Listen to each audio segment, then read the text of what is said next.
Welcome to the Bloody Arcade Episode 1. I'm Player 1, Danielle. And I'm Player 2, Chris. Nice to see you. This is our first episode ever. I did not think we would get here with all the things that we've had to do and the things I did not know. But yeah, new year, new us, new podcast. Are you excited? All the new hot, all the newness. Newness. Yeah, it'll be fun. I'm excited to share horror movies, video games, horror news, all the scary stuff that we do in our personal time that now we're just going to bring to everyone else. Share the joy of horror. Oh, the horror joy. Our downtime. Yes, every single night of our lives. The killjoy. Oh. Killjoy. Already in with the jokes. We're like right in. To everyone, that's the immediate disconnect. First episode. Yeah. Anyone who was hanging out, I'm sorry you left. But yeah, new year, new horror. What horror video games are you excited for this year? Well, I mean, Death Stranding, it's supposed to come out at some point, right? Eventually they're going to actually do something with that. And then Resident Evil 2. Yeah, that one's that right close. Now. Yep. January 25th, I think. Yeah, 25th. It's going to come out. And I don't really know if they're changing anything or like what's new or not new about it, but yeah, it looks very polished, I'll say, at the very least, which I'm happy to see from a Resident Evil game. Mm-hmm. I had two people I know go to E3 and go through the little like maze that they had. It was like a little interactive maze, and then you got to play the game, and they said that it looks so good. It's just a redone, like a reboot of Resident Evil 2, so I remember that game being one of the hardest games I've ever played because of the side-scrolling. Like, that was still like not like side-scrolling, but like the third-person weird movement. Yeah, like where you'd walk down and then the camera angle would change once you got to the end of the hallway. Yep. So you'd be like having to fight something, but you couldn't really see yourself or what you were fighting. Yeah. Did you ever play that on PC or console? That was all console. I played the early Resident Evil games all console. I feel like all PlayStation. I don't remember playing them on PlayStation 2 aside from 4. Yeah, but true. I don't know if they were on any other of the ones were on PS2. Only. Yeah. The only reason I played Resident Evil 2 on PC is it was at my grandma's house. But I remember we were all huddled around it, and when those dogs jumped through the window, that was... Gold. Yep. Pure adrenaline. Yep. Never knew dogs could be so scary. But I'm really excited for Resident Evil 2. Death Stranding, if that, again, is ever going to come out, like you said. And definitely Visage. I just have been following this game for so long, and I'm even in their Discord, and I just keep looking for updates. They updated it, I think, in December, and they said, hey, we don't have a release date really still, but here's some. But they're cool early access now, right? Yeah, they had a demo, early access demo. I didn't get to play it, but I watched streams of it, and it looks so good. Yeah, it looks very good, and it's one, even on the early access, that I think will make it to the game review section just because it looks so dang good. Oh, yeah. Did you play it already, or did you just look at it? Nope. I'm gonna play it for the review. Yeah. So we'll get a first look experience. Yep. I might have to do the gaming. What is that? The live sharing on Steam, and like watch you play that because I want to see you get scared. Oh, spooked. Well, I'll play it on the Twitch stream. Yeah. Play it on the Bloody Arcade. Yep. We should do that. Nice. But yeah. So those are the games we're pretty stoked about. There's some other non-horror games, but we won't bore you with those. The movies that I'm excited for, first and foremost, the most exciting one, It Chapter 2. It is it's going to be darker than the first one, they said. So that's already, hello. Yes, I thought the first one was dark enough, but if you want to make it even darker, I will not be mad at you. Is there like a release date or anything on that? Do you know? They said, I believe it was like late 2019. Like So right around October. Yeah. That Halloween release. Yeah. But as soon as it got announced, they kind of threw out the cast, and it was kind of leaked, but the cast is what's going to make it so good. Just like the first one, all those kid actors were amazing. But first, Bill Hader is going to be playing adult Richie, which I don't know if you remember which one Richie was, but he was like the funny guy. Like, he always made the like super adult jokes, like sexual jokes. But they casted Bill Hader for that, and I thought that was brilliant. I love how comedians are coming over to the horror world, like Jordan Peele is. Oh, yeah. Yeah, Jordan Peele's doing Twilight Zone and the new Us movie, and I just love the connect between horror and comedy because there's always the comedic relief. Always. What is Jordan Peele? What's the name of that movie that he's doing? Us? Us. Yeah. Right. Okay, yeah, with the like double family. Yeah. Yeah. It's like Strangers meets Funny Games. I don't know if you've seen that, where those rich kids break into their house and like make them play deadly games. The remote. Yeah. Part. So yeah, mind blowing part. Whenever he's like it looks at the camera and like breaks the fourth wall and talks to me, I'm like, who, me? What? Am I dying next? Yeah. What's happening? Yeah. Am I supposed to help you?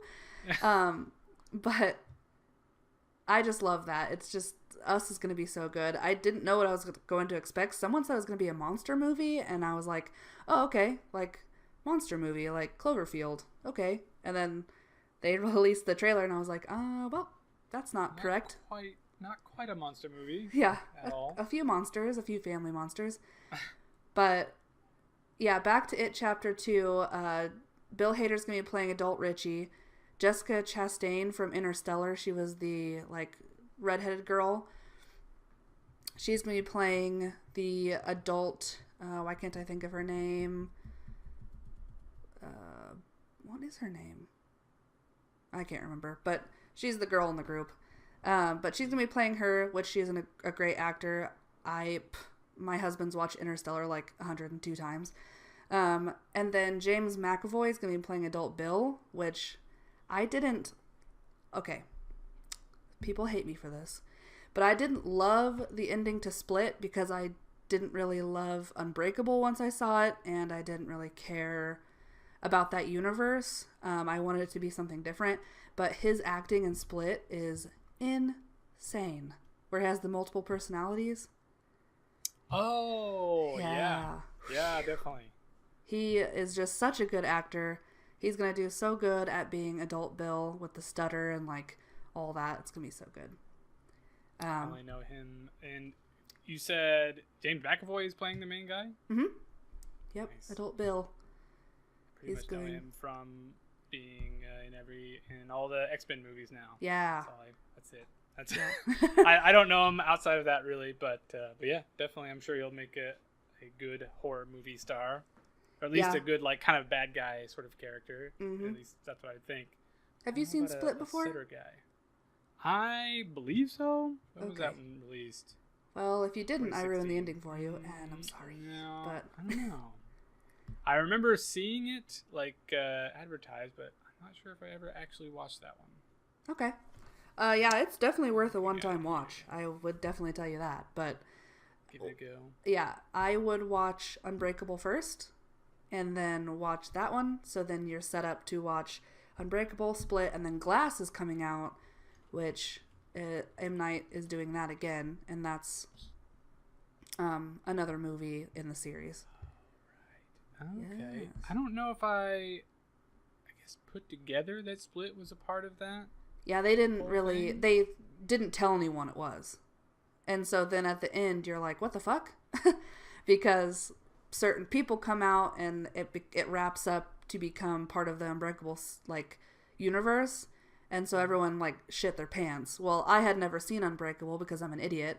And so at the end, I'm like, one guy stood up in the theater, started clapping. I'm like, oh, this is big. We're doing this, huh? Yeah. We're all clapping. And so then I Googled it, and I'm like, shit. Like, okay. Wow. And so then cool. I'm telling you, as a friend, watch Unbreakable first. I've already seen it. Okay, Unbreakable is definitely, it's a pretty old movie at this point, right? Yeah. That's why everyone's like, what the fuck? Like, that movie is so old. It's like they made a movie to hype Glass even more. They're like, Yeah. here's Split if you weren't sure why you should care about Unbreakable still, and then also Glass is coming. Yep. Weird. Very weird. It's good though. That's cool. More motivation to watch it, because I think I saw it and I was like, that's cool. Like, I intended to watch it, but now I have a purpose. Yep. I have the purpose. But yes, he's playing adult Bill, and then I don't know, It Chapter 2, they came out with like the big premiere teaser poster. All it said was It Chapter 2. And everyone like freaked out, and I was like, we already knew it was called that. Yeah. Then when we went and saw Halloween 2018, the commercial before it was for The Prodigy, and I don't know if you've seen this trailer, but it kind of showed some places, but it's not like some people had never even heard of it, but it's about this kid who is like possessed, I guess. It doesn't show much, it just shows him standing at the end of a hallway. His mom walks up and he has like a different voice, and he's like talking, and then he like runs at her and becomes like an adult. Like in the darkness, he like becomes this man. I don't know. But it looks like it could either go really well, or it looks like it could be like Insidious 47. Like it could be really good or really bad, but either way I'm going to go see it because possession. That's it. You got me. Sold. Yeah, I don't know if I have seen the trailer for that one. I'm looking at it now.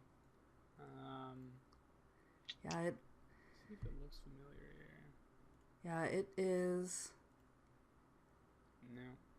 Oh yeah, it has the February 8th. It says. Oh, it'd be worth looking at, I guess. Maybe it'll show up for review. Oh yeah. I love possession movies. I love where kids are evil. Trailer has a metronome. Lots of metronome action happening. It gets louder, We've seen the metronome at least 3 times at this point. I think it might be crazy. I think they're telling you he's crazy. Oof. Whoa! End of the trailer is the kid giving mom the old reach around on the shoulder, but just a quick reach around. Come interesting. on. Yeah, that was not quick. That was slow and creepy. It was.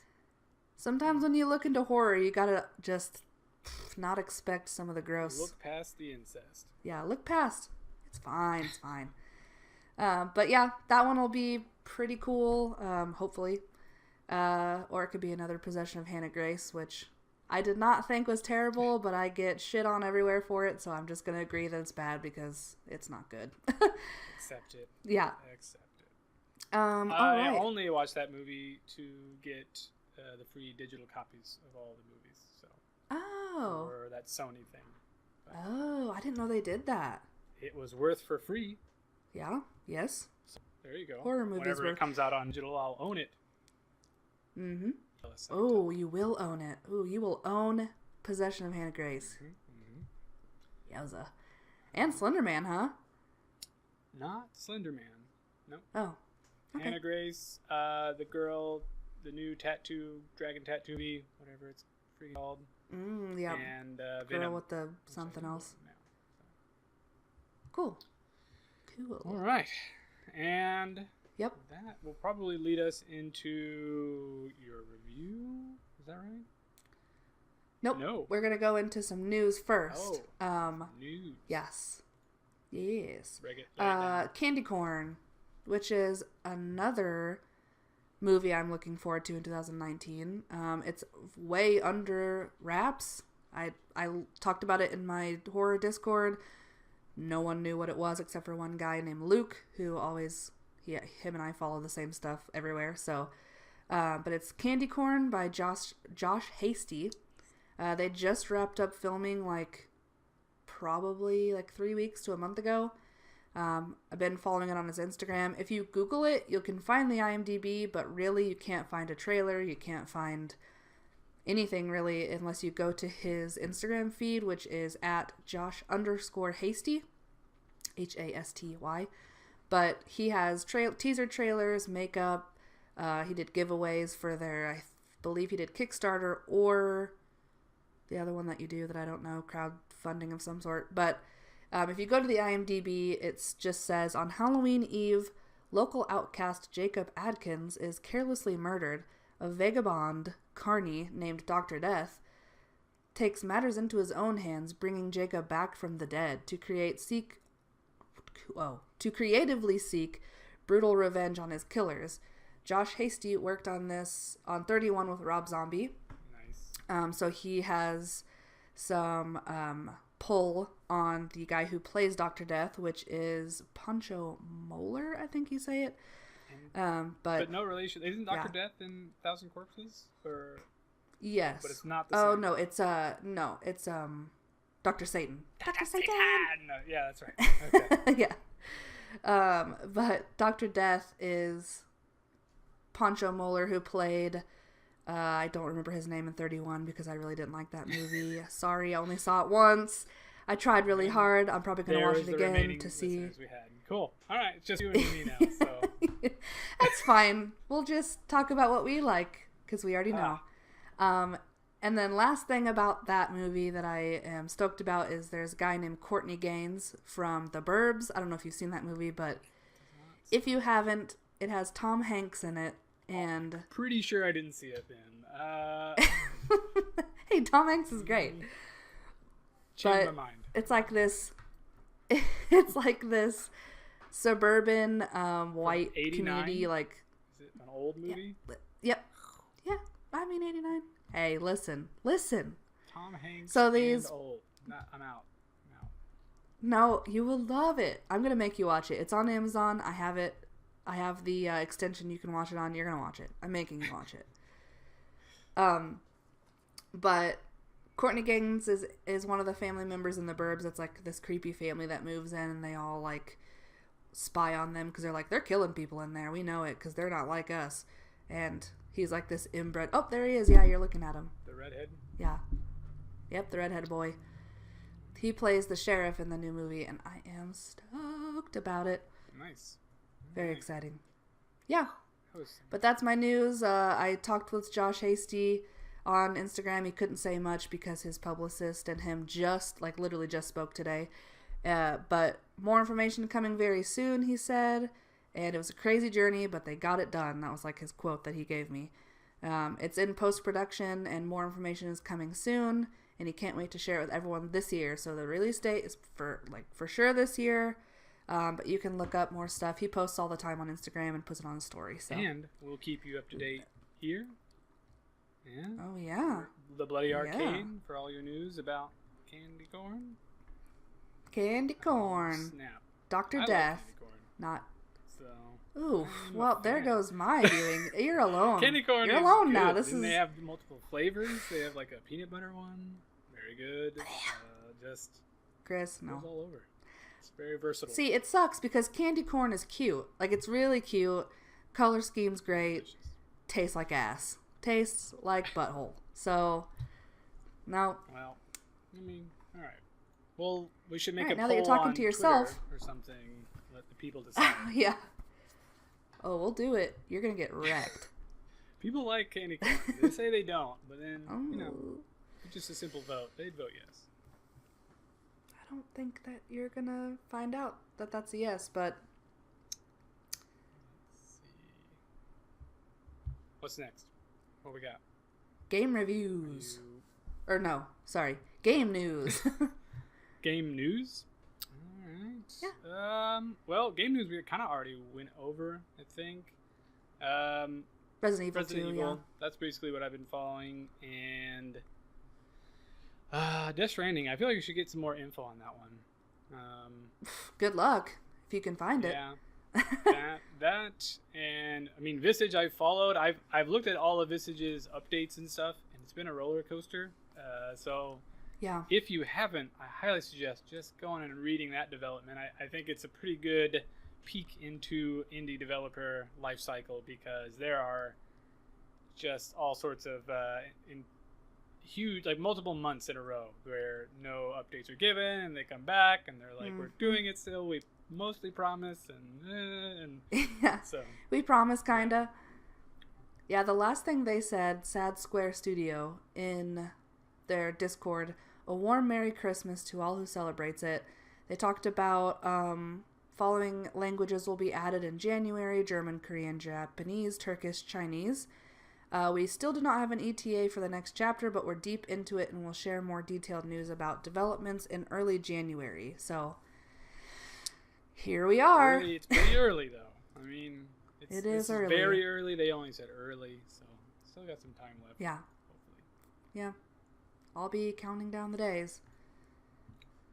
Cool. But yeah, that's pretty much it. I've got some DVD news that we're going to go over, but that'll be later, so stay tuned.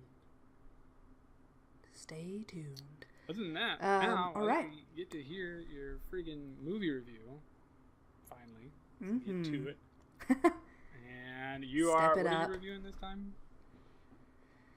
So first, I wanted to talk about the Lights Out short film to segue us into the full-length film, just in case no one knew about the short film.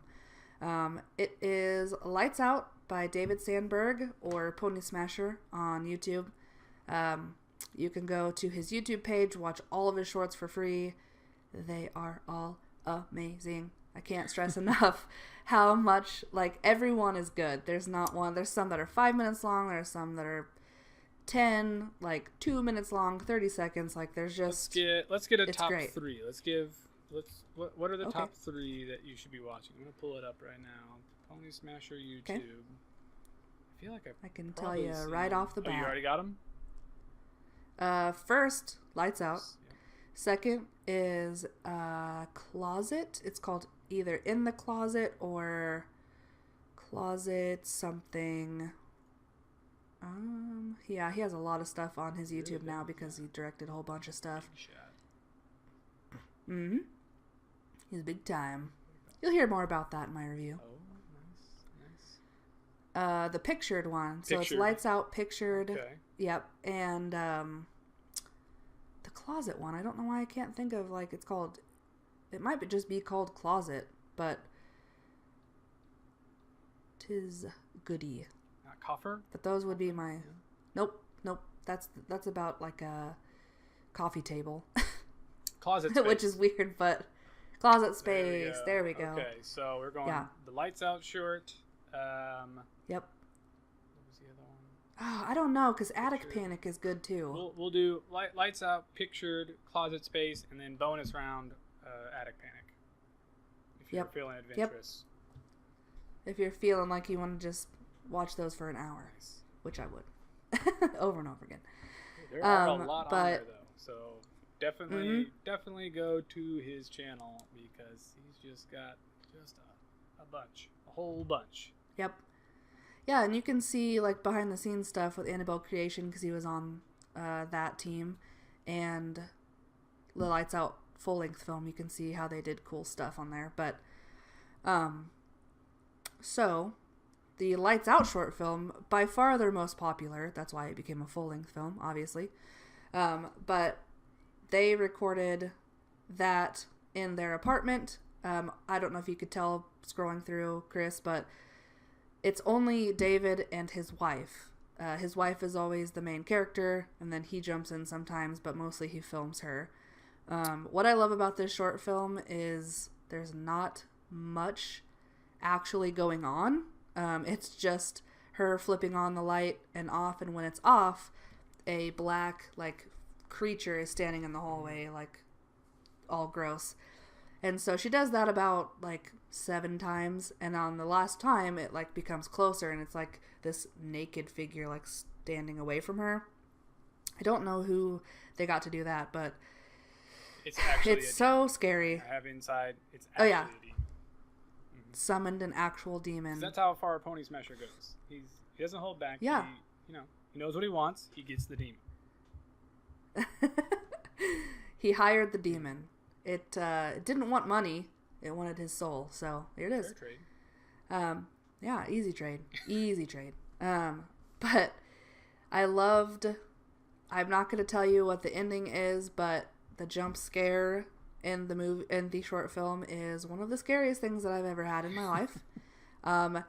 It's like 5 minutes long, and it's the most anxiety-filled 5 minutes ever, because you notice that this thing only shows up in the light, when the lights are out.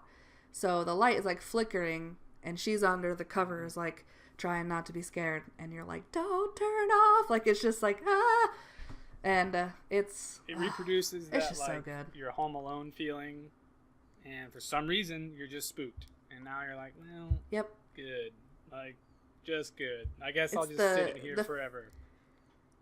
Yep, the feeling of someone's watching me, I think. Oh, confirmed. Something is watching me, and it's a demon. Yeah, but I love that they do everything on a low budget and just with them too. And then on his wife's Instagram, you can see she'll share things like, this is how we made blank in our short film. Like, this is how we made the closet scene, or this is how we made the hallway scene, and they'll show you things of how they made. So they're just the power couple of the horror world for me. I just love them so much. I follow them both kind of to a stalker point, but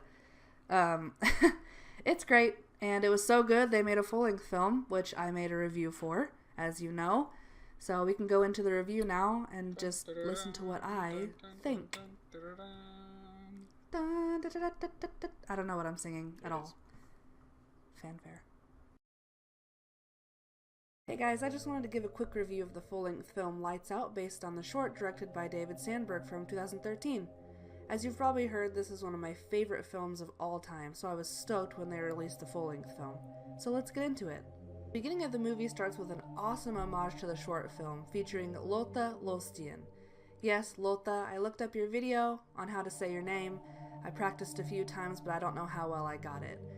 But it opens up with Lotta turning the light on and off, just like in the short film, pays a great respect to how great the short film was, and it really shows you how the entity comes about with the lights off. I loved that they casted Lotta in this. I loved that she got to do the same exact scene. All around, I just thought it was a great way to open up the movie and get you excited for the film. Let's jump into the premise. The movie continues with Lotta trying to warn her coworker Paul about the dark figure, and Paul being too focused on Skyping with his son, Martin, to explain he's working late at the mannequin factory. Before hanging up, Martin lets his dad know his mom is acting very strangely, and Paul tells him not to worry as a dad would. The movie then goes into the storyline, beginning with the death of Martin's father, caused by the dark entity that only comes when the lights are out. We then get to see the daughter Rebecca, who is the main character alongside her brother Martin. We immediately see that she has commitment issues with her boyfriend Brett, and later find out it's mostly from her childhood experiences with the mysteriousness that happened when the lights weren't on when she was a child, and the distance she feels from her mother that is caused by an entity attached to her from her own childhood events. Both Rebecca and Brett play their parts very well. Brett is a little bit of a comedic relief in this anxiety-filled movie, which I love in a good horror movie. You have to have a good balance, and I think this does it really well. I love how she shows him how uninterested she is in commitment, then when shit hits the fan, she's like, never mind, you're coming with. Martin relays to his sister that he is going through the same unexplained terror that caused her nightmares. The entity that had haunted Rebecca when she was little, we soon find out, is associated with Rebecca and Martin's mother from a childhood friend, Diana, who, as was said before, attached herself to the mother and is what caused her mental illness and family issues her whole life. We see the mental and physical fight their mother endures when this entity is around, and it's pretty heartbreaking to watch. After a few heated battles, the family throws their issues aside and come together to find out about Diana and figure out how to take out this horrible entity that's haunted them their entire collective lives. I won't say any spoilers of the ending, but to check it out, you can find it on Amazon Prime, Vudu, and other video-on-demand outlets. To wrap up, I absolutely loved the film's homage to the short film, and the actors did a great job.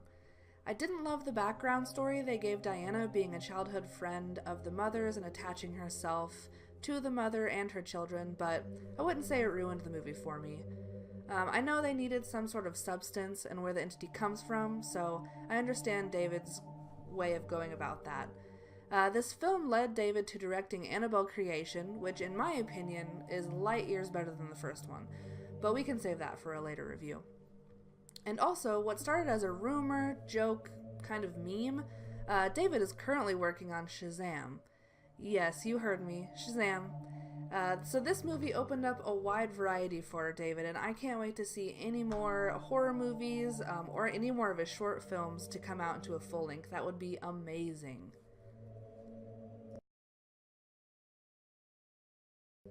I'd give the full-length film a 4 out of 5 stabs. It kept me engaged and on the edge of my seat when the lights were out. Like I had mentioned, it lost 1 stab because I didn't personally like Diana, the entity's backstory. It just didn't click for me. I do recommend this movie and suggest watching the short film first you can find on YouTube. David goes by Pony Smasher, so you can find all of his short films there. Let us know on Twitter what you thought of the short film and the full-length film at The Bloody Arcade. And remember, keep your lights on. Alrighty. Awesome. Cool. It.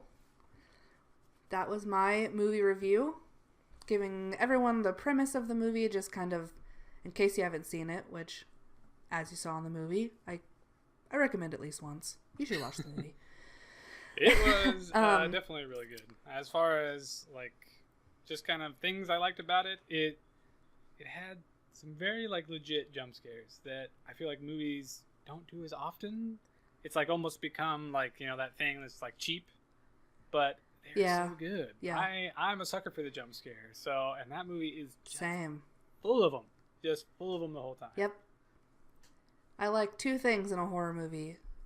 Jump scares and twists. If you got a good twist, like Jason's, like in the first Friday the 13th, his mom was the killer, twist of the fucking century. That blew my fucking wig off, but I liked it. It had good jump scares. Like you said, people think they're cheap now. Like, I'm in a bunch of horror groups and everyone's like, cheap jump scare. I'm like, what the that scared the shit out of me. Yeah, like, it's so good. Why are we moving I want away to be scared. That's why I watch. I wanna have you frighten me suddenly. Like, that's what I'm aiming for. Yeah. Well, and a lot of people the genre is going so far into, like, more of a psychological horror, like Hereditary and The Witch, all A24 movies. But everyone thinks it's like the old stuff is cheap now, but if you get back far enough, it's not cheap, but it's like grandfathered into being good, even though some movies in the 80s aren't good. I don't know. It's a whole big thing, but I liked the movie. Shane and I went and saw it in the theater, and the coolest thing about the whole movie was the part where the girl, the main character, is in her room as an adult. I don't think they ever see her as a kid. Never mind. But she is in her room and she's like, Martin, hello? And she hears like this scratching on the floor. And it's in that clip that was in my movie review. But that in the movie theater, you could hear it like over in the seats next to me. Like they played it on one speaker.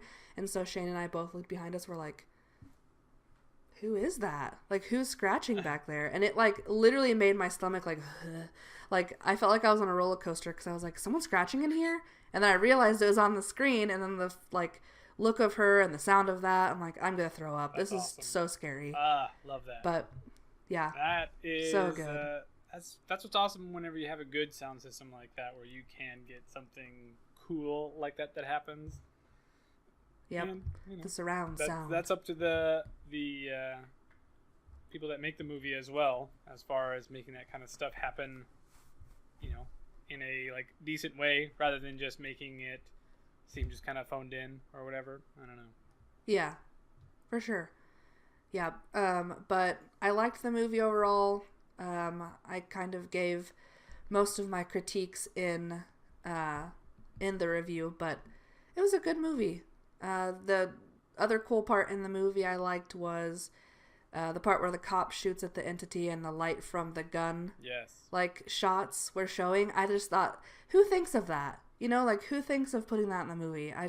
It gives me like cold chills thinking about it. And that's another thing where I like that it wasn't like a weird cheap mechanic or something that just is like, you know, oh, he was able to shoot her or something like that. Instead, just the phasing in and out and just kind of showing like there's nothing you're going to be able to do against her. And you can't shoot her, but you can see her, the blink. It kind of reminds me of Saw, when he's trying to see the pig and he's taking the pictures and it's like flashing. That scared the fucking shit out of me when I was little. And now when I play Dead by Daylight and every time she does the like sound, I'm like, like she's like so scary. But we watched all of those movies recently. They're so good. They're the goriest bullshitty ass movies, but Yep. the convoluted story. I guess I kind of am a sucker for that. Really, I'm not so much a twist guy, Yeah. but I like a story that just like keeps going and builds and builds and builds, and that's Yep. even Ooh, if it they doesn't do make that. sense. They build that yeah, for a I mean, good. it doesn't have to make sense for me. It's still a fun ride. Oh yeah, and every movie is like, oh man, it's the original killer's great granddaughter's boyfriend's sister. It's like dun dun dun. And you're like, oh my god, he was in the second one. Yeah, you just like freak out. But good.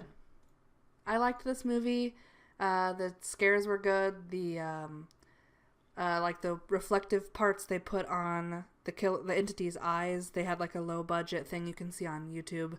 They just put these little reflectors on her eyes, and it's just so cool to see that stuff and be like, wow, I'm scared of that. I'm scared of little reflectors in their eyes. That's on like Pony Smashers page. Mm-hmm. Little behind the scenes bits. Yep, you can see how they did some camera work, light work, and the little reflectors on her eyes whenever they shine the light in her eyes and she gets all creepy. But I liked the movie. Like I said in the review, I gave it 4 out of 5 stars. Or stars, wow. Stabs. Ain't got no stinking stars here. Stars, I mean, stars can kill you. Throwing stars. But stabs you could are better. make an exception for throwing stars. But you'd have to say True. throwing stars. I give it 4 out of 5 throwing stars and stabs. They threw a knife at it. Threw a knife right at it. But the storyline, to me, I didn't like the backstory of Diana when she was the mother of the, oh my god, the friend of the mother and her childhood. Didn't like that. But again, I'm like thinking to myself, okay, but if they didn't do that, then where'd she come from? I mean, she's just you like know? an entity. Like, like what was that movie where she pretended to tell fortunes or whatever? Ouija. Was it Ouija? Yeah. It was Ouija 2. And oh, wait, but what are you they talking could about? see her through the Ouija puck. Wasn't that just like a random asshole entity? Wasn't that the whole thing? Yeah, it was a random asshole entity they invited in whenever they tried to summon their friend, and she was like, oh, nope, got me. Yeah, so I like at least having a little bit more of a purpose there of, who it is. That's true. Yeah. And, I mean, cool backstory, and maybe even like a cool prequel. Seeing that happen to that chick, how cool would that be? That would be pretty neat, actually. Dude, I was actually going to bring that up. It would be cool to do a prequel to show Diana when she was younger and like how she became weird like that. Like how she what did she do to attach herself to this girl? Because she talks about it. The mom talks about them being friends, and then Diana went off to this mental institution, and then that's it. And I'm like, hello, I want to know more. Go on. So the prequel would be tight. That would be cool. Would be pretty cool, I think. All right. Ooh. Well, awesome. Another movie you guys should all see, and tweet us at The Bloody Arcade. Tell us what you like about the short film and the full film. Tell us. All right. Well, now it's my turn. Cool. It is your turn now. We are going to be doing game review for SOMA today. Spooky. And we'll talk about it. We'll let the review speak for itself, and then we'll be back. SOMA was released by Frictional Games on September 22nd, 2015. Frictional Games has a reputation for bringing horror to life, and SOMA proves the studio has continued to improve its storytelling with each new release. They are the twisted minds behind the Amnesia and Penumbra franchises that were released between 2007 and 2013. If you have played any of their previous games, I urge you to give SOMA a try. It feels like the developer has really grown into their genre and fine-tuned their craft. If you are new to the developer, this is a great representation of their work.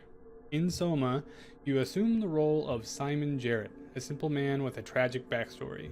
You wake up in your messy apartment, and through some investigating, figure out that you have been involved in a car accident, where you lost your friend and potentially partner Ashley, and suffered brain injuries.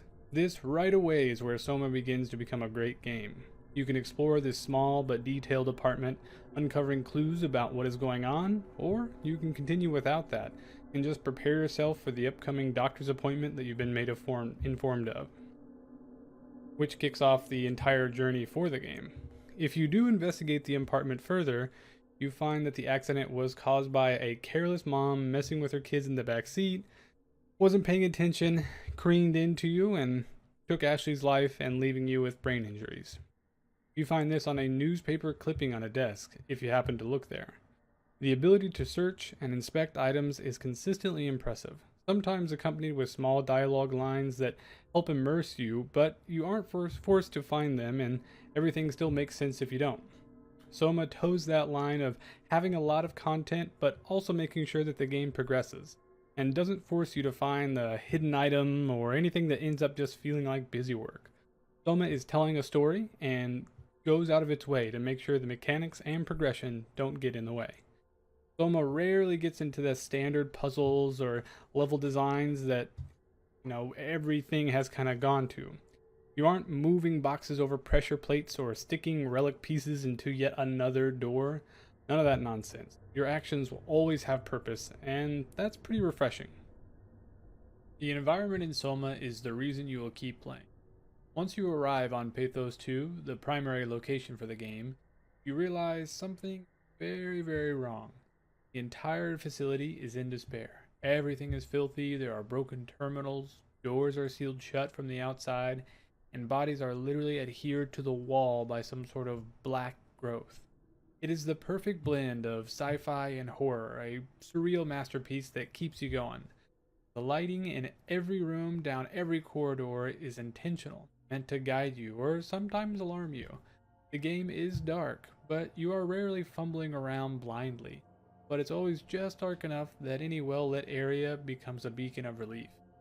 The robots you encounter may glow with red lights to indicate that they are malfunctioning or potentially hostile, or they may offer a comforting white light for you in the dark. Most rooms have been wrecked, and often you find blood splattered all around them. The station is littered with small bits of info to help you get a better idea of what this place is, and sometimes that comes in the form of an email, an audio log, or sometimes thoughts scribbled on the wall in blood. The mix of sort of future, sort of not, with that steampunk, cyberpunk look and just overall sci-fi aesthetic is intriguing and perfectly executed. From the moment I started wandering around Pathos, I am reminded of the BioShock franchise. More than just its color palette, and I do like it. Big, angry murder robots, dystopian sci-fi environment, and even some of the story elements tend to draw some loose similarity to BioShock. This is certainly not a bad thing though, and due to the location of Pathos, the similarities are kind of just a coincidence, but it's certainly worthy of note as it crossed my mind a few times. With the black growth throughout the station, and that post-life feeling that you get from the robots roaming around, a simple description of the environment would be kind of BioShock meets Resident Evil, and that's pretty awesome. The graphic quality in this game is constantly impressive. The level of detail given to even the smallest of items is admirable, and more than you might expect coming from a smaller studio.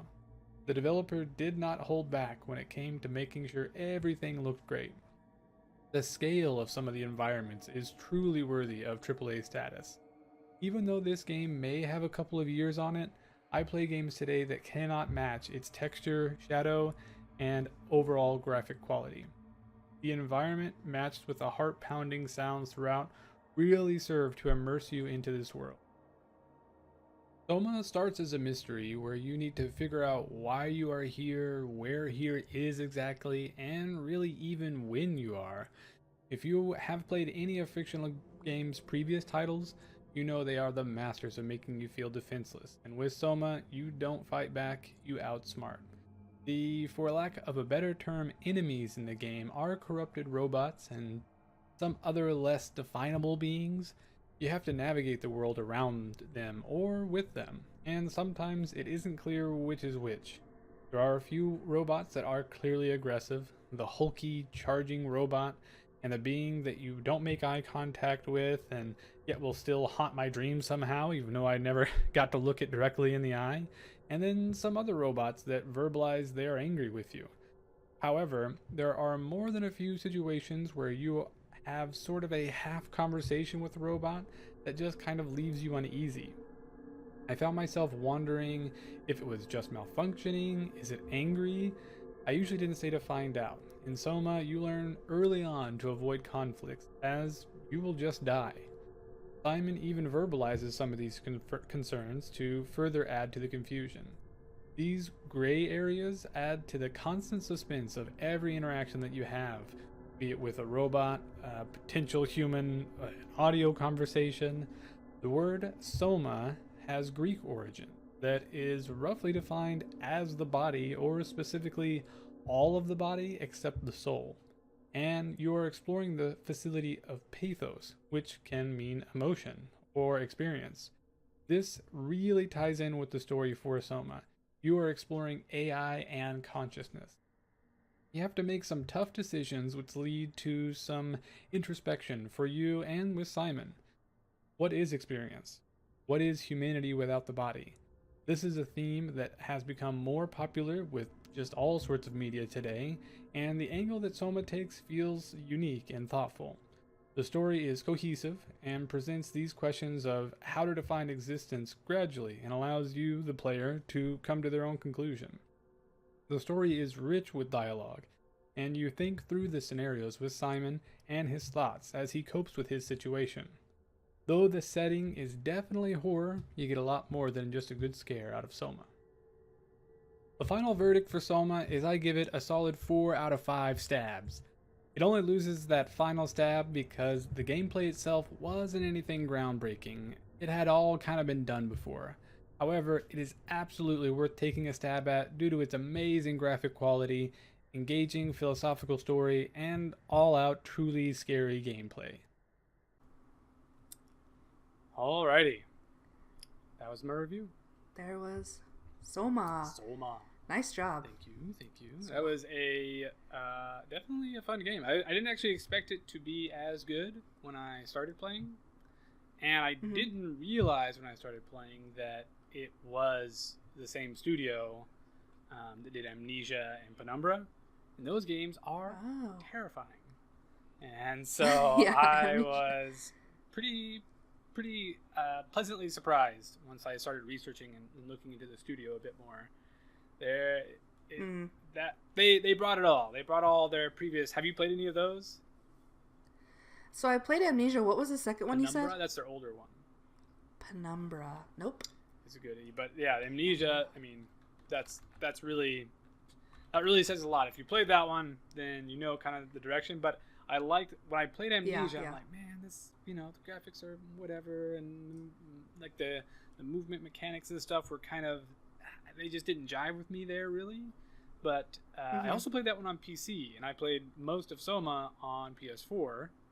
And so I actually liked it better on PS4. Maybe, I don't know if Amnesia is on console. I don't think it is. But Amnesia. Is that where you're like in a castle? Kinda, yeah. Yeah, it's on. I have it on PS4. Oh, okay. Yeah, nice. Well, I might have to give that a try then, because I really like playing it on PS4. I mean, it's a very console-friendly game. I also have it on PC, and it's fine there. But I liked it. It has a more movie tone, where it's got like I said in the review, it's got the kind of a philosophical story that it takes you through, and it feels like you're more of a movie. That the puzzles aren't frustrating.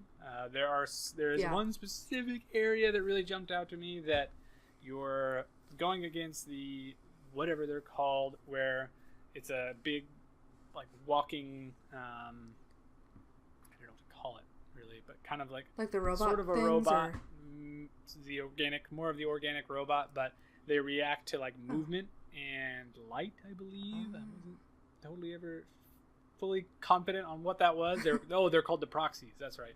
And you have to like go through these hallways, and there's multiple proxies there, and I could not get past that one forever. I don't know what the issue was. I couldn't find my way around, and then they occasionally just charge you and kill you, and that's super fun.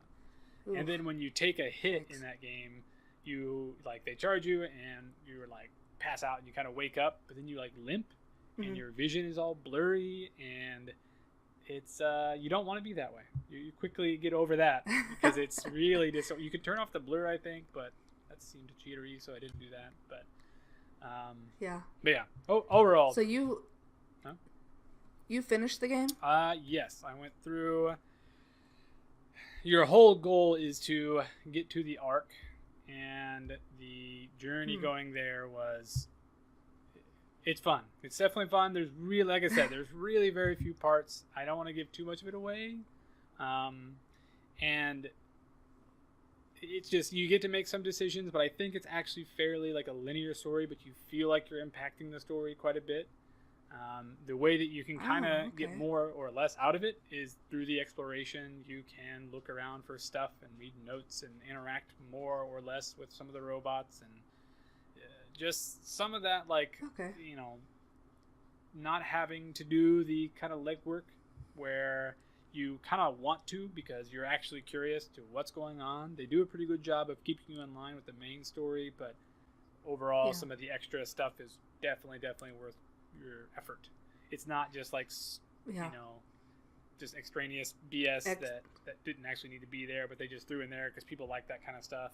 No, like side quest stuff that's just there because no side quests. It's a very like main story driven thing, and the interaction that you get to have with a lot of the robots, the conversations are pretty good. Like they even border on like sad or down to intense, because you're like, maybe I just pissed that thing off.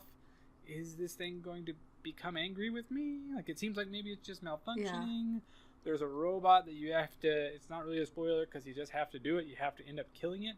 But by that time, you come to grips with what the robots are.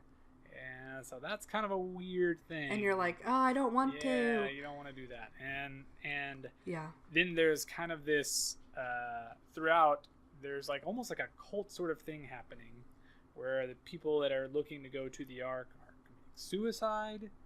There's a kind of a conversation that surrounds that whole thing. Very cool. Just like the constant discussion of like consciousness, and I thought it was going to go more of an AI route, but it kind of, in my opinion, it didn't really. The AI exists, more like a mental. But it's the game keeps you guessing definitely the whole time. Like every step, you're just like, what is happening? What is this game about? Who am I? Am I still a thing? What's going on? And am I still playing this game? It is very cool. But yeah, they do a good job at making you kind of connect with some of the robots, and you have that feeling of like, you know, I don't want to kill that little guy. But, yeah, I love storyline. Like you said, storyline is a big thing for you in movies. That's like how it is for me in solo player games. Like the storyline. Like I just played a really old, like it's old, but Heavy Rain, and the storyline in that is just nuts, and it's just like a movie. I'm like, what happens next? What happens next? You got to Detroit yet? I haven't, but I need to buy it. I know, I need to buy that game. My games. But SOMA, I only played SOMA for like 10 minutes before I mean, you and I play Dead by Daylight every night for like 5 hours, so I didn't have time to play it, but it gave me very strong Prey vibes, but like you said, it just, the storyline just changes throughout and like keeps you guessing, so I'm interested to go back and play it because it started as like Prey, but I feel like it'll change like throughout. It'll change what I think. Because I really liked the first BioShock. I could play through that one. I actually played through that one multiple times. That was my jam when it came out. And so as you start walking around, to avoid things, you do end up underwater. You're walking on the ocean floor. And it's mind-blowing. So it's very BioShock. Like when you play BioShock, the first one at least, you don't really go into the water. At least I don't remember that you do. But like you are literally walking around out in the ocean, and it feels like you're out there. But I remember, cool. and then just with the inside more so is really what reminds me of BioShock, is walking around. All of it does seem sort of like that aqua sort of steampunk. It makes me think of like an aquatic steampunk sort of thing. And it's just so cool. And then there's a lot of high tech stuff, so you get that sort of cyberpunk feel, but I think it's just futuristic, not really cyberpunk. But yeah, then the growth. I mean, once you start playing, you'll see like the growth. It's Resident Evil. Like, I was looking around online. Yeah. People are even like, is this some sort of tie-in to Resident Evil or something? Because even the enemies sort of look like that. It's wild, but it's not like a rip-off, but it's just like reminiscent of. Like it just because it's like aquatic growth, that's kind of what it looks like, and then that just happens to be. It's like a good homage to that. But yeah, cool. So the environments throughout, the graphics are just consistently awesome. I'm not going to repeat myself in the review, but that was definitely. And then something else, if anybody out there does play it, once you get it on your PC, this is like, I guess, a benefit of getting it on PC, is that there is a RAR folder, a .rar, called super secret _super-secret. Oh. And I didn't even know this until I was doing a little bit of research afterwards. And there's a lot of walkthrough and stuff and kind of how to figure this out. But as you play the game, there are these very kind of odd scenarios. Like in the very beginning of the apartment sequence that you start out in, there is like a little action figure dude that sits on the desk. And if you take that action figure dude and you plop him in the toilet and you flush him down the toilet, you get this little like two or three characters that come up on the screen. And that RAR folder is password locked. And so you get the password by doing these random, very, very random things throughout the game that make the code appear. And then you can open up this folder, and it's just like tons of behind the scenes sort of stuff, alternate, endings, and like entire sequences of the game that they ended up not going with, and enemy types, like just this, like a lot. And so it's definitely worth checking out, just because there's just so much there. So once you play the game, though, don't do it before, because that's no fun. But yeah, that is so cool. And just the level that they went to, they had essentially another game in line story wise, and they didn't do it, but all the pieces are there, so it's cool. And I guess there's like a modding community. I haven't really looked into that. I usually don't, but it would be a cool game to make mods for. That's for sure. I couldn't even imagine for a game like that, like BioShocky mods, like especially that game. You could easily make a whole other game, storyline, if you're able to mod, like, and have your own storyline. That would be a perfect setting to do it in. Yep. How cool. Yeah, I saw the super secret thing in your notes. I'm like, what's that? Yeah, no. Like, I was so interested. Yeah, that's all it was, and just so much stuff there that is hidden behind a password, which is just so this game. Like, of course, that's what you have to do to get to it, is play through the game and do the weird stuff, because they want you to take in the environment. And I would probably never go through and get the password if it wasn't already available on the internet, because I'm not into that hidden packages sort of thing. But it's definitely cool that it's there. Yep. I need to play that game. Like you said earlier about Possession of Hannah Grace, it's worth free, and it was free on PS4. So and I think it's probably done, but you could get it free through GOG. Yeah. I think it's maybe done, so hopefully people picked it up, and we'll give it a try now. But it's definitely worth. Yes. But yeah, that was pretty much it. That was the extra stuff. I mean, I gave it a 4 out of 5 basically because the mechanics themselves are very simple. And it was hard to not go, like, this is really reminiscent of BioShock. And, it's not that that's a bad thing, and not that I think they copied it or whatever. Like, on purpose, It was just, some of it felt like, I've kind of done this before. Like, nothing, like, blew my mind. Like, there wasn't some cool sequence that I did that I was like, I've never done anything like that. Like, it was a cool story. The graphics were great. Everything was great. But it wasn't, like, anything new. Yep.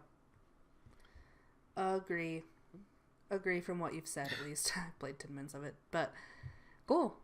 Awesome review. And next we have the fun Dead by Daylight section, which is our favorite. It's the Bloody Arcade game. That's just the game we play. So you'll see us playing this on Twitch, and actually for this next section we're calling it On the Hook. And we're going to be literally dangling from hooks as we talk about some of the new Dead by Daylight news, and just have a little quick section on it. Let's hop to it. Oh, I don't know if I'm ready to be dangling throw from you a on hook, there. but here we go. All right. Okay. And I'm gonna get this up. Cool beans. I wonder why I'm like perfect on it, but you're not.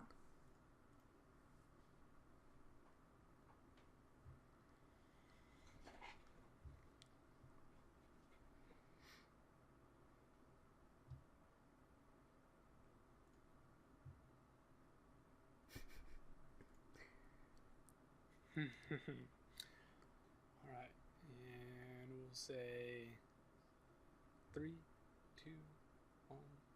All right, and here we are. Hello. And, we Here took we a minute are. to get over the pain. It's more numb Yep. at this point. We're fine. We're fine. It'll be okay. Someone will probably save us. Although the only Yeah. person I see is our pug, who is just teabagging in the corner of the map. So. Oh, I see our other player looking for the hatch. Hatch camping. Cool. No, that's cool. Our favorite. But all right, so this is the On the Hook with DBD. And this is where we're just going to talk about random things, any new news. I'm going to try and have a perk spotlight for each of these, where I just highlight a perk that I think is worthy of note, maybe that I'm not seeing as much, or maybe that I am seeing a lot, and maybe we should see less of. I don't know, all the different things. For both survivors and killers, I'm not really a survivor man. I play both pretty equally, but I do play survivor more because we have a group that play together, so that kind of forces me to play survivor more often. But I definitely enjoy some killer. I'm even a Freddy main, if you can believe it. Ooh. And there goes our last hold. We've got one guy maybe that stayed just because, I mean, that's all there is. There's nothing to one do. other Freddy main out there. Yep. At least I'm not a doctor main. You guys will... Yeah. Oh, God. You guys will quickly notice that Chris knows a lot more about Dead by Daylight than me. I'm pretty much the bait in this game, and they call me First Down Million because I'm always the first one dead. And sorry about it. It's absolutely true. She's a very important part of the team. You know, Yeah. Being able to be the first one down, that takes skill. I mean, you've got to get It does found take a lot of almost skill. Immediately every game, and that's I can't do it. It's exhausting. I just hide, and I'm not seen, and I Yes. get away. But Chris is very good at looking up Dead by Daylight notes and like new stuff that comes, so he's always popping those in Hangouts so we can go over some stuff. So we thought we would bring that to you guys in our podcast because it's all we talk about. So why don't we just talk to you about it, you know? And really, for the first one is just the winter event. We've got we've got Legion release, which I feel like that's maybe a whole topic on its own. But yeah. Legion, because I do play both Survivor and Killer, I really like playing as the Legion. I was gonna ask if you had played him. Well, played them. Right. Him, them. They are fun to play. It's fast paced. You know, you're not really stunted by pallets or windows, whatever. He may be stunted by, and his mechanic doesn't feel overpowered. But I also have played Survivor against him. Yes. A little boring. Little Yeah. Mind Simulator 2019. Fix yourself game. Yeah. But he's definitely not overpowered, like you said. When he came out, I'm like, oh great, new killer. That means in any other game we've ever played, that's not going to be fun at all. He's going to be overpowered, whatever. And the first few games I played, I'm like, oh, like, okay, like I get what his mechanic is. But then as we played, I'm like, okay, so everyone's just mending themselves. Oh, okay, he got me again. I have to mend myself. Because before, it was like the killers didn't know how to play him, so they would like get you and then run away. They're like, I don't really know how to finish this off. So they would get you, then you would mend yourself, then you'd be hurt, have to heal. So I get the mechanic. I get why they do it. It's like a new kind of way to do it. And like you said, you take in self-care, so it's just like a new way to do it. But it needs a little something. I like it, and I'm definitely not going to complain as a survivor having a killer that I am able to escape from, because I feel like that's definitely the case. If you are willing to just play against his power, you have a pretty good chance of survival. And he's still going to get a lot of points, blood points, and he'll probably get a couple kills, but he's not a 4K killer by any means, unless the team suicides or disconnects, which is pretty much what happens normally. Unless our pug gives up. So the give up is strong against him. People don't like playing against him, and I kind of don't get why so hard, because he's kind of fun to play against. But if you it's just like the pig. It's like so many people don't like playing against them, but I'm like, really? We could have the doctor. Yeah, the doctor is you're gonna hear the least favorite of the Bloody Arcade. Behavior, if you're listening, go ahead and nerf that bad boy to the ground, if possible. Yes. You don't even have to touch anyone else. Nerf him into the Maybe morgue. Spirit.Maybe you could nerf Spirit. A little bit. The doctor, if anyone, just disable. That'd be all right.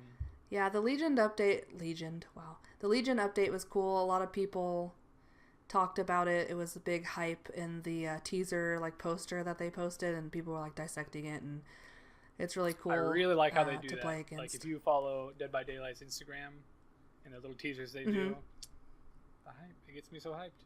I'm like, it's like whatever. Oh, there's a new picture, and everyone's like, there's 4 people. You see the little little scratch marks, names over here. What's happening with this? Yep. Dude, and that's the same way with the winter event. As soon as you log in and everything's different, you're like, I don't even care what's happening. I'm in snow and there's a snowboard. I don't care. That's it. It's fun. I like the new map. It's harder for survivors to play on. Also, just real quick, Jeff. Jeff, the new survivor, very good. I enjoy all of his new perks. Oh. They're super. Oh, and his death metal. Oh, the new death metal skin, which I have now. Yeah, so good. Woo. But yeah, just a quick take. Definitely, if you get it. Good survivor mechanics. Perk that lets you, that removes the token whenever your aura would be revealed. Amazing. Especially if you're an SWF, and then, which is Survive with Friends, then you can tell your team if they have barbecue and chili or something like that. Very, very handy. Which is just so handy, because I'll not even be thinking about it, and you're like, oh, they have barbecue and chili, or they don't, and then the anxiety's like, you're like, okay, I don't have to wonder. Yeah. But that's not actually the perk I wanted to talk about this time. The perk I wanted to talk about for our first one is Calm Spirit, primarily because Doctor. So Calm Spirit, which I'll post a full definition, but Calm Spirit lets you or prevents you from screaming when you're in the doctor's terror radius from the madness. You also don't yell out whenever you get hit by the clown's intoxication, and also it reduces supposedly up to 100% chance of now this is it's got a tiered thing, so tier 1, 2, 3 is 80, 90, 100% chance of reducing your screaming in those situations. Should reduce it for the crows. I've definitely noticed a few maps where it does not reduce it for the crows, which is unfortunate. But for the most part, it does reduce it for the crows.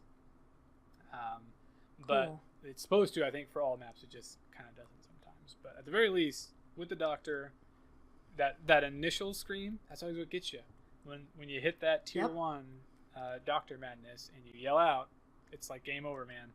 He knows where you're at, and if you're near other people, they're down. Where instead, if you have it, then you don't scream. You still gain madness, but whenever you get to that madness tier 3, and you've got to do that skill check to snap out of it, if you miss one, you don't scream. It's great. You just stop. You just have to start the skill check chances over again. And it's so nice. So if you're frustrated with playing against the doctor as a survivor, definitely use that Calm Spirit. I didn't know about the clown either, but we never play against the clown, but I didn't know. It's not even that big of a deal, I guess. Unless he doesn't know where you are and just throws a random you know, True. throws a random bottle, then it doesn't really help you any. Usually a doctor is going to throw a bottle when they have sight on you. And, you know, Yeah. it'll still slow you down. It'll still do all the things that intoxication does. It just doesn't make you yell. So that's nice. Could be nice if he doesn't know where you are. True. Very true. That's the perk of the day, for sure. Perk of really the year. Perk of the day. Yeah, really, perk of the ever since we found out about the perk. So that would be, if you haven't tried it, build it. You get it from Jake Park, unlockable at level 35. Cool. And awesome. And actually, last thing, just a little bit of update in case you haven't heard. Dead by Daylight is going to be having dedicated servers coming summer 2019. Dedicated by Daylight. Let's hear it. I can't wait for that because every time I hear that ping, I'm like, okay, we got to get out, back up to the lobby. Like that, the pre-game before you actually get in the game will be no more. It's its own little game that we play. And then there's a lot of other just general overhaul that they're doing. They have a full tech roadmap available. It's actually on their forums, I believe. Check out their Twitter. If we remember, I might throw it in the notes for you guys to check out. But cool. Yeah, definitely take a look at that. They talked about the Game Awards. They have a 5-year plan left for Dead by Daylight, which is insane. Games don't do that, especially not any asymmetrical game I can think of. I don't even know if Evolve is even still a thing. What was that game called? It was Evolve, right? Evolve. With the big guy. I think it was Evolve. Yeah, well, didn't do so great. Yeah. See? Yeah, we don't even know. But yeah, so definitely more news to come on that, but definitely probably the most looked forward to thing by the community is the dedicated servers. So if you're not aware, that's happening. So hold in there, hang in there, hold in there, hang in there. We're hanging. We are hang in there. We're actually hanging. We have to. We're stuck here. But yeah, so that's it. That's all I got for the Dead by Daylight. That's all I've got on the hook. Yep, that's like our favorite game to talk about, play, whatever. So tweet us at the Bloody Arcade so we can hear you talk about it, because we will discuss. If you're a salty killer, come at us. If you're a salty survivor, come at us. We like them all. Just we're salty about everything. I want to so hear it. And unpopular opinion. Just maybe before we go, if you need something to come at me about, less hooks. Less hooks. Ooh, yeah, that's. Mm-hmm. I also agree with you, but the salt is arisen on that forum post that you posted. Sodium levels are off the charts. But less hooks, the ability to wiggle out should be an option. That's all. That's it. You just we can't get into that. You're already typing. So if you don't care, nothing is going to make you care. So please don't report us. But that is it, and let's get off these friggin' hooks. What do you say? Yeah, someone come get us, unhook us off here. Here comes Bill. Bill's always a savior. Come on, Bill.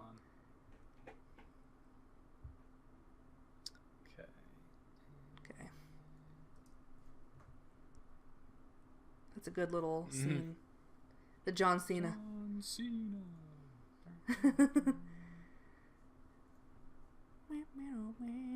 Wow, we're at an hour and 14. Nuts. All right. Well, we made it. Back from that terrible hook. That was brutal, painful, awful. Yep. No good, very bad. I'm definitely going to have some sort of, do you get tinnitus? No. What do you get? Tetanus. I'm going to have the old tetanus. Tetanus. That was not We'll have to get a tetanus shot. Mm-hmm. Clearly I have been hooked before. No. Been used. No one likes using a used hook. Ugh.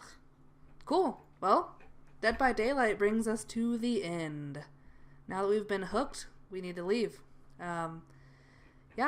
So our next episode, we will discuss another short film to start. So we want you to tweet us. I don't know if you get that vibe that we want you to tweet us, but we're very desperate for friends.